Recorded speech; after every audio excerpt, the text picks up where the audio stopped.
Let us now proceed. This is part 2 of our reflection on inculturation.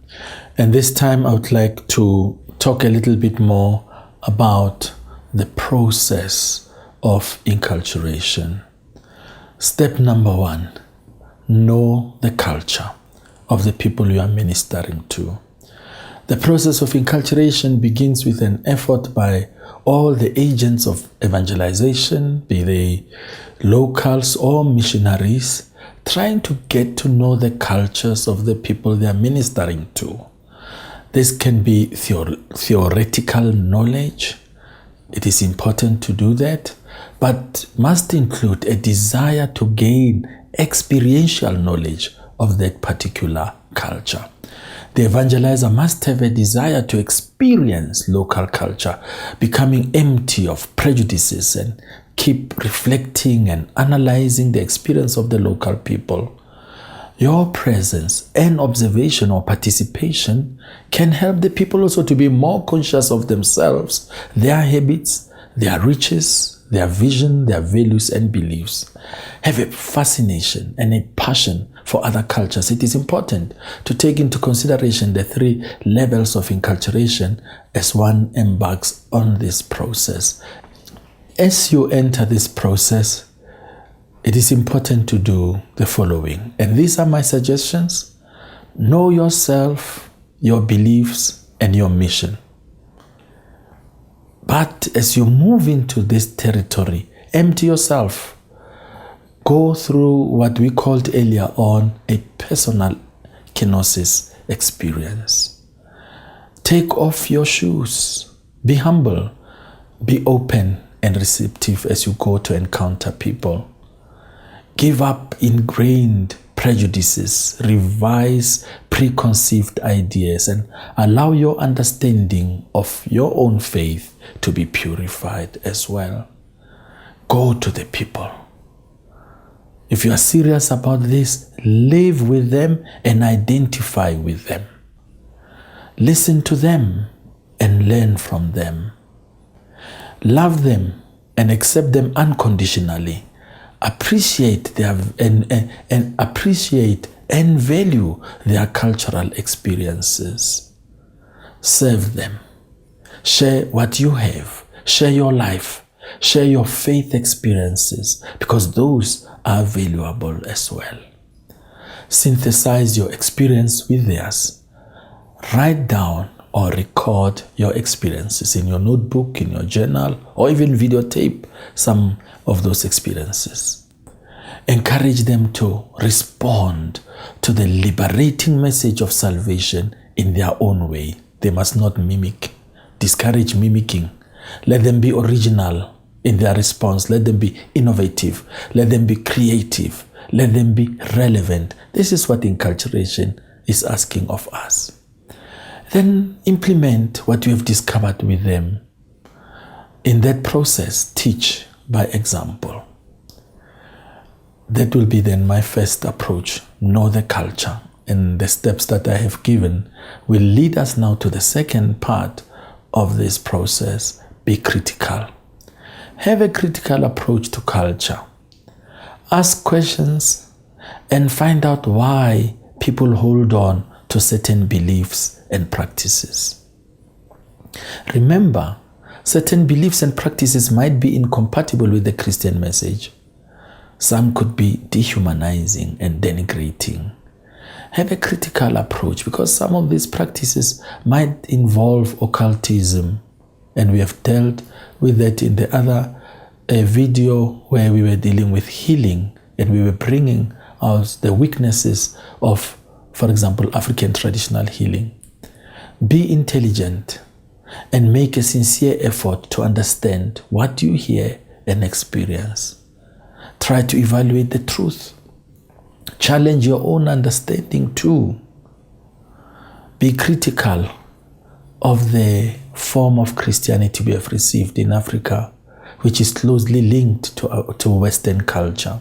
So you are not just being critical of culture, you are also critical of the kind of Christianity we have received.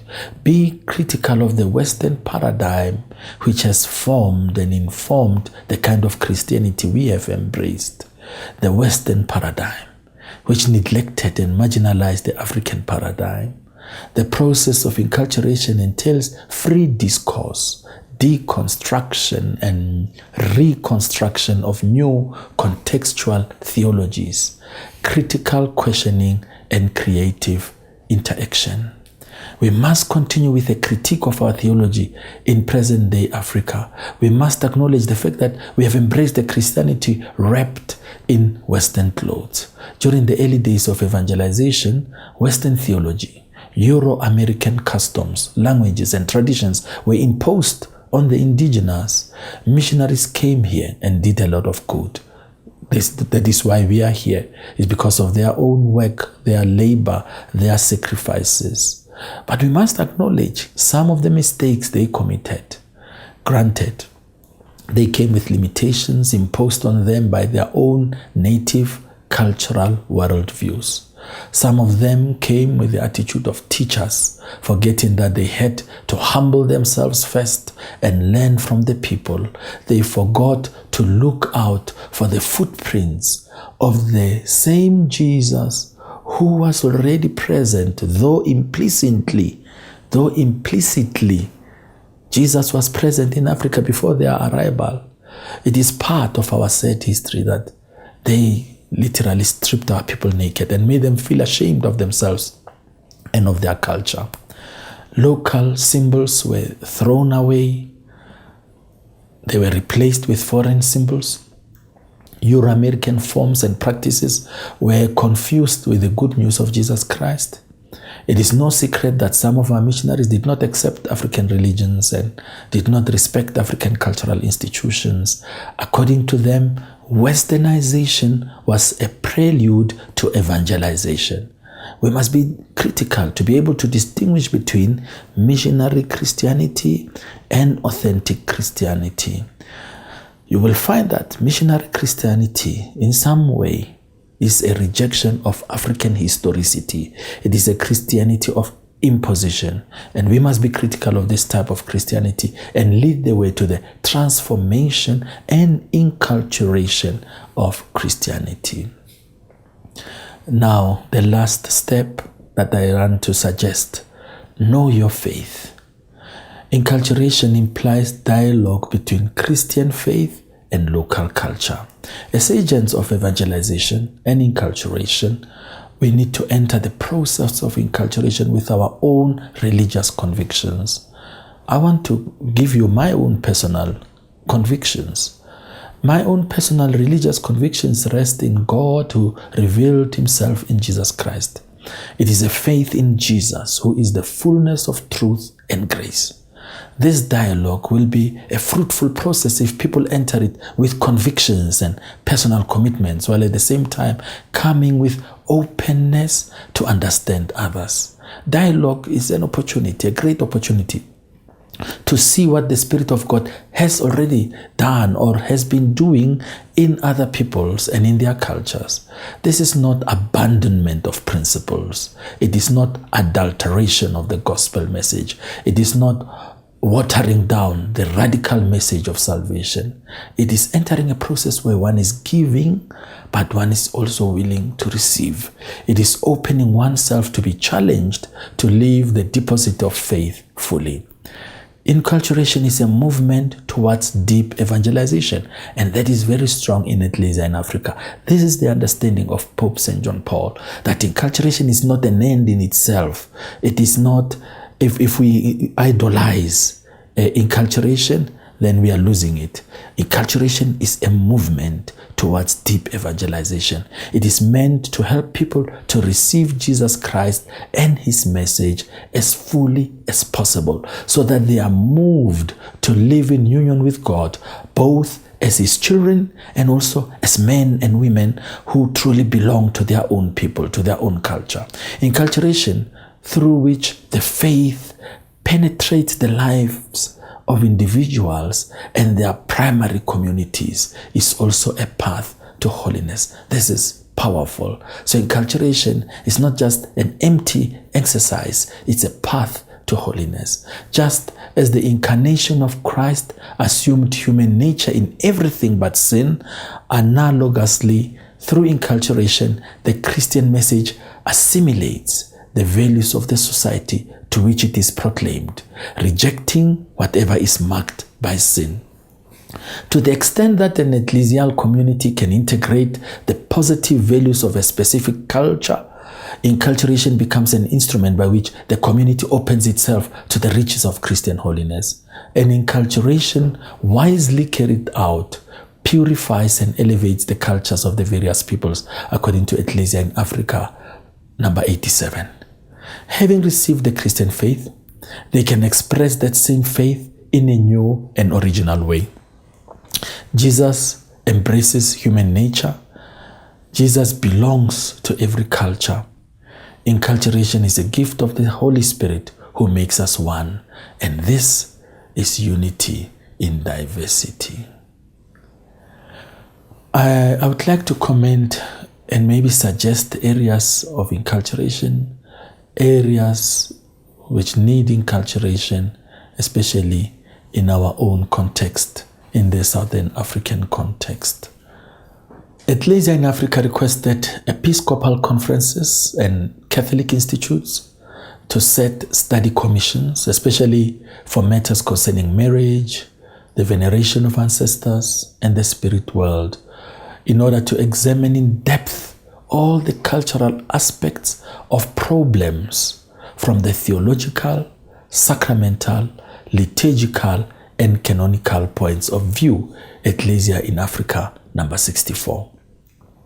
Other areas to be investigated and studied are moral life, democracy, initiation rites, rituals, church structures, faith formulation, catechesis, African philosophy and theology, sacraments and sacramentals, art, architecture, religious and priestly formation, etc. But I would like just to highlight a few of these areas of importance for the Southern African Church. Number one, I truly believe that we have to look into our theology here. Theology is said to be faith seeking understanding. In Africa, we have a quest for a new way of doing theology, a kind of theology that includes faith, the Bible, traditional religions, the magisterium, and most importantly, existential socio-political issues. There is a quest for a theology done by Africans, developed in Africa, that helps African Christians to reflect, create, and imagine possibilities of humanization. There is a need and a place for the theologies of development, the theologies of reconstruction, the theologies of enculturation and reconciliation. We need a theology in Africa which encourages critical thinking and deep analysis while motivating believers to become agents of change and transformation. Addressing the bishops of Seckham in 1969, Pope Paul VI, Blessed Paul VI, is quoted as saying, "Formulate a theology which will help your people." This is a challenge that we need to take now. I think that we need to become a prophetic church that knows the reality, the context, the situation of poverty, landlessness, unemployment, HIV/AIDS, and socio-political instability, corruption, and a theology that proposes ways of transforming our own situation. This is an important area then. A second area of enculturation is liturgical enculturation. In the liturgy, we enter the action of Christ. We glorify God, and we in turn are sanctified. Sacrosanctum Concilium, number 10. Liturgy is a celebration of the Paschal mystery.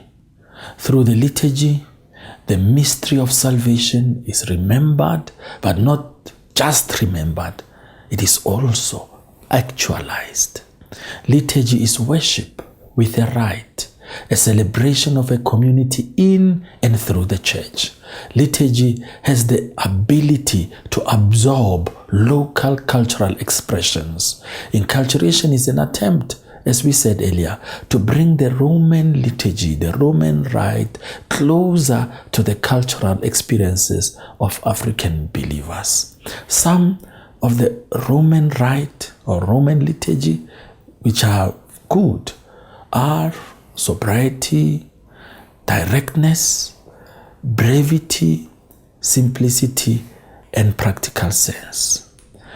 But looking at that, I think Roman liturgy in Africa can benefit if it can assimilate in a creative way some elements found in African worship, which include spontaneity, freedom, spending time in the joyful celebration of life, death, and the afterlife. We honor the rich Christian heritage found specifically in the liturgy, but it is time for us to acknowledge that liturgy must embody the riches of different nations. We know that in Congo, they have developed the Congolese rite.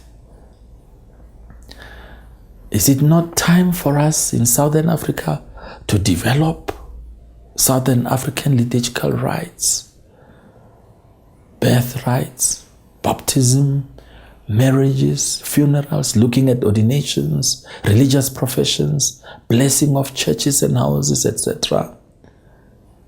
In liturgy, the people and their cultures, their signs and symbols, their values and norms are supposed to be accepted and integrated into the liberating specificity of Christ.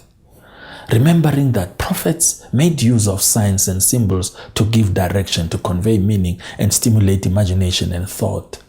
African liturgies are places and moments of the healing of the individual and of the community. It is not a matter of just following laws and rubrics. There is a place for laws and rubrics, and we are guided by laws and rubrics. But there has also to be an openness to allow creativity, seeing that liturgy is a life-giving event. It is a moment of personal and communal encounter with the living God.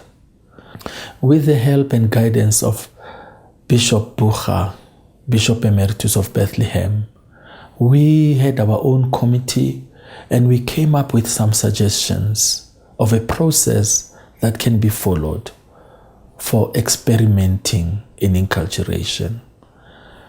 The process of experiment, I suggest, and looking back also at some of our past experiences, make research from the cultural point of view, make a research from the Christian point of view of whatever you want to experiment on, whether it is funeral rites or marriage or whatever. Plan your liturgy with a team that is truly committed to this process, with people who are willing to give part of their time to this process. And in your planning, of course, say who is going to do what, when, how, and where. Why do you choose to do that particular rite? What is it important? What is its significance? What is the purpose? What is the meaning? Prepare people well, respect the community, and involve them as much as possible in your experiment. This is a good opportunity for coming up with your own composition, new prayers, new songs, new responses, new rituals and rites and symbols, and encourage people always to be original and creative. Another step in this process, after the necessary preparations, do your experiment as a real experience. Do it prayerfully and seriously. You need to record or videotape all those events professionally.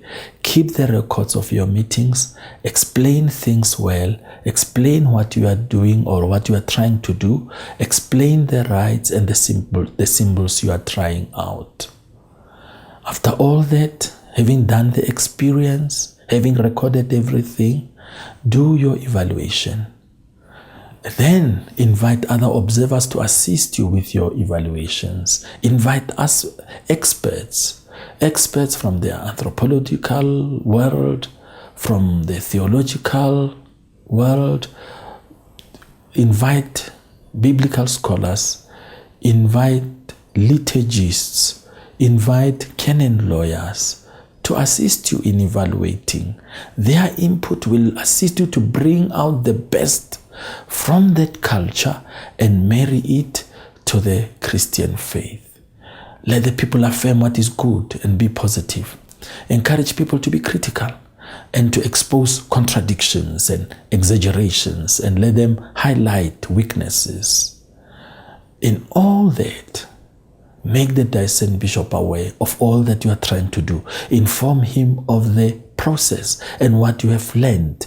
Tell him of your successes. Tell him of your failures. Tell him of your difficulties. Because the bishop is the chief liturgist of the diocese.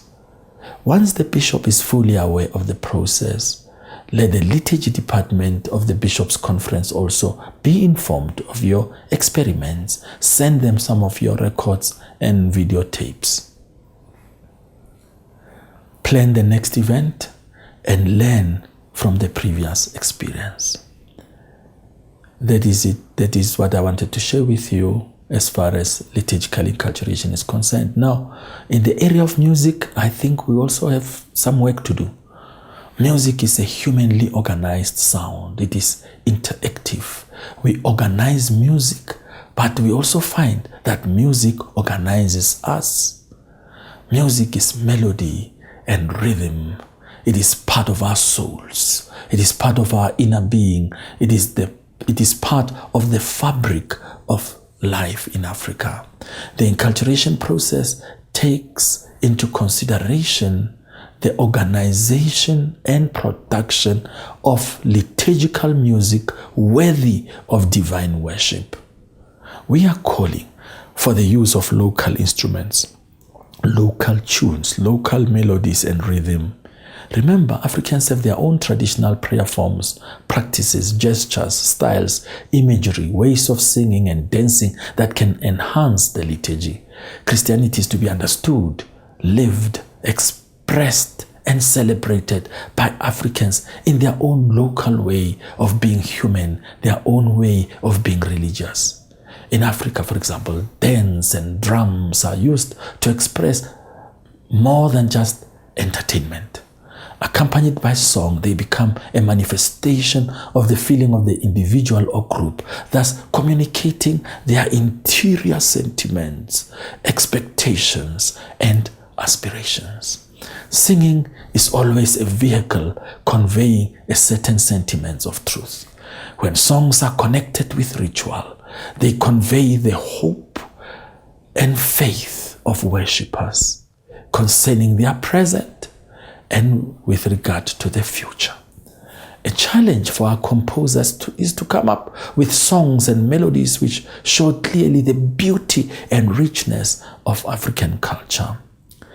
The content of our songs must be theologically sound. Most of the popular songs, for example, that we borrow from African independent churches and the Pentecostal churches have been accepted in our church. This is not a bad idea since we are sincere about ecumenism. Sharing songs and melodies as Christians is not something bad. What we need to do is to scrutinize some of those songs so that we do not find ourselves singing heresies.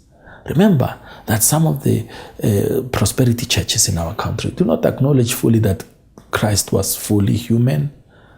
So you can just endorse their songs without interrogating them and looking at them critically. What is the theology of the songs that we adopt? What is the theology of the choruses that we sing? And do they convey a true Catholic Christian message? The resurrection of Christ and the Holy Spirit, for example, are more central to their theology than the cross of Christ. While for us, it is the cross, the resurrection, and the Holy Spirit that we emphasize. So, yes, go on composing, but also interrogate your songs and come up with something beautiful, something new. We need new hymns that express our theology in a new way, using the new language. We are still singing very, very old hymns. We have not started to compose new hymns, and this is a weakness at the moment. Another area of importance is spirituality. We have received a very rich spiritual heritage that is dominantly Western. We can proudly read and hear stories of spiritual giants in the history of Christian mysticism. But we find very little mention of African giants, African titans, who represent a profound and authentic African experience of the divine. The process of inculturation offers the church in Africa an opportunity to reflect on the lives, experiences, and teachings of her own mystics, her own saints, her own martyrs, those who were there before the dawn of Christianity, but whose wisdom we can still utilize, and those who witnessed and died for their Christian faith.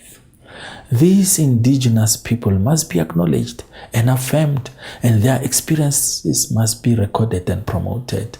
There is a quest for an African Christian spirituality which will take into consideration the African experience of life and of the divine. It is a quest to know how Africans experienced God and how they experience God now, how they understand God, how they respond to this God of revelation, and how they live this experience in their daily lives. Africans need to reflect and record their faith experiences and share them with the universal church. We also need to share with the universal church to give our own contribution. Spirituality is the conscious human response to God that is both personal and ecclesial. Spirituality develops in historical people and not in the abstract. Spirituality is enculturated. It is rooted within the lived experience of God's presence in history. God continues to reveal God's own reality and desire in human history. God encounters us in the context of our own social and cultural history. Africans have a unique experience of God born out of their history, cultural background, pain, and struggle. Inculturation hopes to bring together this rich and unique African experience, bring it closer to the rich Catholic experience. Another important element for us is to look at healing, and I'm not going to go deep into this one because, as I said, there is a DVD in the liturgy department of the Southern African Catholic Bishops' Conference dealing with Christian healing, dealing with African healing and the weaknesses of African healing, and you can contact them if you want to know more. But just to touch a little bit on healing and inculturation, a church that understands the African worldview, African needs, fears, and aspirations cannot neglect this great need for healing, wholeness, and deliverance from witchcraft and other malevolent spirits. Stuart Bate made a strong argument for healing ministry as an integral part of inculturation. And he said, to the extent that the coping healing ministry is responding to real needs, it is offering a challenge to the whole church, and in particular to those sections of the church which do not practice this ministry. The scriptures clearly testify to the missionary mandate to heal, and this ministry is an essential part of the church's total ministry. Yes, we have to preach, to baptize, we have to evangelize. This is the mandate Christ gave us. But also, he gave us the mandate to heal when you read Mark chapter 16. An area that needs to be looked at during this time of inculturation is evangelization. The church is called to be the evangelizer of all times. In 1975, Pope Paul VI, Blessed Paul VI, wrote the apostolic exhortation Evangelii Nuntiandi. He said, "For the church, evangelizing means bringing the good news into all the strata of humanity, and through its influence, transforming humanity from within and making it new." The African Synod has already indicated that all of the church's life must be inculturated, which means that our liturgy, our kerygma, our witnessing in Africa must be inculturated. This will help to make Christ and his message relevant and meaningful to the people of this continent, and will allow his message to be rooted in our continent. And this is important. Jesus, Word incarnate, is no stranger to Africa, because where Christians are, they are his members. They are members of his body. And this is the sentiment of Ecclesia in Africa. This is the sentiments of Pope St. John Paul. It does not make sense preaching an alien or an imported Christ in a way that is alien, making those who believe in him aliens in the church. We are called upon to bring Christ to the people using their language, their thought patterns, their idioms, and their culture. And if we can do this in our evangelization, we will be successful. The church in Africa has been challenged to take the model of church as God's family as its guiding idea for evangelization in Africa. The Synod Fathers acknowledged it as an expression of the church's nature, particularly appropriate for Africa. For this image of church as family emphasizes care for others, solidarity, warmth in human relationships, acceptance, dialogue, and trust. New evangelization aims at building up the church as family, avoiding all ethnocentrism and excessive particularism, trying instead to encourage reconciliation and true commitment between different ethnic groups, favoring solidarity and the sharing of personnel and resources among particular churches. It is necessary to be hoped that theologians in Africa will work out the theology of the church as family with all its riches contained in this concept, showing its complementarity with other images of the church. The church as the body of Christ, the church as the community of disciples, etc. And you will find that in Ecclesia in Africa, number 63. We need also to look into the area of formation. We need to put a formation program in place for seminarians, young religious and laity, which communicates Christ through African thought patterns. Our formation must be inculturated. It must take into consideration African self-identity and liberation of mind and heart. Formation in Africa should not be a way of indoctrination and calling people just to conform. It should rather lead people to seek the truth and to be witnesses of change and transformation. Our priests must be formed in the spirit of the pastoral plan of the bishops of Southern Africa, who asked that they should be men who are Christian leaders, who can relate well to both men and women and build community. They must be people who can exercise non-dominating leadership, who are committed to working in a team and collaborating with others, men who can delegate to others and who can empower them for leadership. Now, as we go towards our conclusion, I would like to bring out some challenges to inculturation. One of those challenges that people have spoken about is the challenge of urbanization. Inculturation versus urbanization. According to Shota, urban migration uproots people from their rural homeland. It creates a plural society in the towns, and it undermines sometimes the institutions of marriage, family, and traditional community. urban migrants are consequently both culturally and morally disoriented. Some of the people who migrated to towns have a sense of being uprooted. They experience moral decay. In those towns, they experience sometimes secularism, materialism, individualism. The challenge for us is to use perhaps this process of inculturation and also our catechesis and small Christian communities to speak about cultural and Christian values. We can also offer structures and programs for parents and children and youth to strengthen them morally and spiritually in that urban setting and to give them hope in the midst of despair.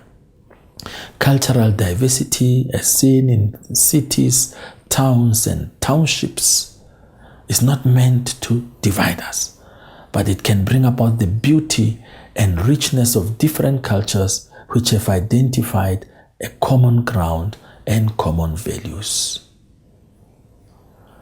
Another challenge to inculturation is that there are times a negative attitude towards inculturation from some members of the church.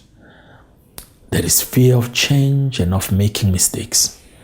We have a problem with those who do not accept the renewal and the changes brought about by Vatican II, and who still refuse to recognize the changes proposed by the African Synod. Some people in our own church uphold biblical fundamentalism and orthodox traditionalism, which do not tolerate creativity, newness, and reform. That is a big challenge. Another challenge is lack of understanding of the aims and objectives of inculturation. That is why I made sure that right from the beginning of this series, I start first by clarifying the aims and objectives of inculturation. Inculturation is not voodoo and should not lead to voodoo. It should not lead to syncretism. It should not lead to the adulteration of the gospel and useless, empty exaggerations. Because this is what leaves most people confused. And this is what maybe stalled the process of inculturation in South Africa. And I think it is time maybe for the church to come back to inculturation, to step in, to give direction, to give leadership in this process. Another challenge.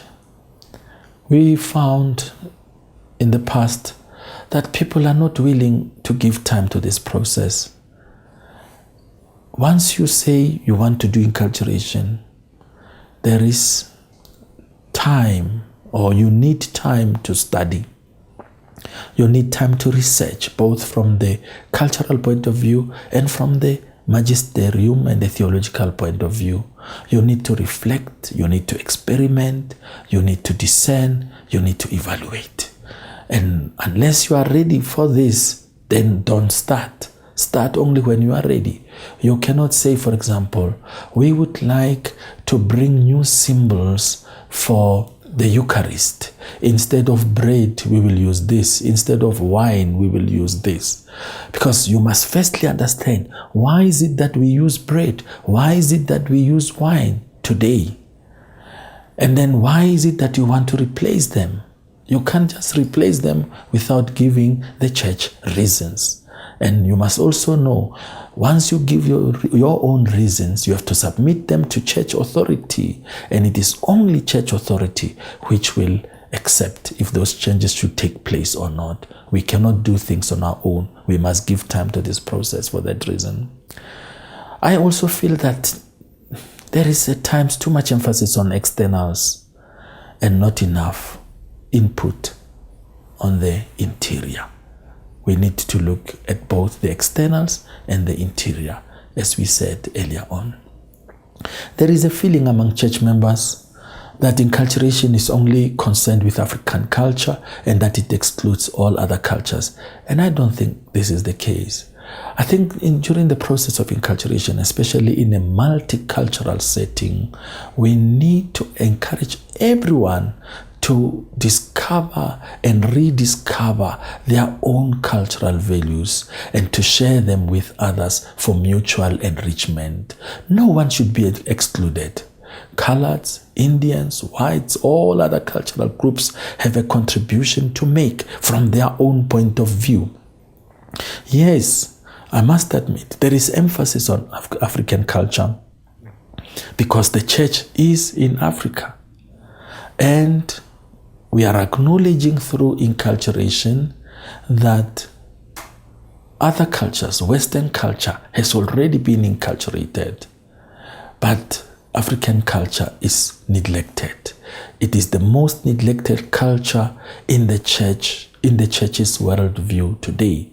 So African culture receives attention because it is the most neglected culture in the church, in the church's worldview today. In conclusion, then, I want to remind us that inculturation is not a process entrusted only to intellectuals or academicians. It is a task given to the entire church, clergy and laity, who are called to be in solidarity with the victims of oppression and injustice. Inculturation reminds us of Jesus, the true, authentic, genuine human being and true God. Through the incarnation, the God who is holy, ever distant and beyond us, becomes now the God who is near, the God who is hidden but present in the poor. Any culture is capable of embodying Christianity. Christianity can be effective once it is contextualized in a culture. This process commits all agents of evangelization and all members of the body of Christ to make Christ and his message of salvation relevant and meaningful to the people, and to make it ever more understood by each person in a given culture. Inculturation without commitment to social and ecclesial transformation is nothing more than aesthetic dilettantism or archaeological nostalgia. I'm convinced that the aim of inculturation is not to help us build a syncretistic museum of African traditional antiques. The church in Africa cannot be allowed to degenerate into an immutable museum ornament. It must remain a dynamic, critical, and growing church. This process calls for each of us to be involved. It is a process for all of us who are members of the Catholic Church in Africa. We need to reflect together. We need to be creative. We need to be original and to initiate experiments which are desired by the church. Those experiments, as we said, must be implemented, analyzed, evaluated with courage and with a clear vision. Thank you so much. This is what I wanted to share with you, and I am ready to receive some feedback from you. God bless you.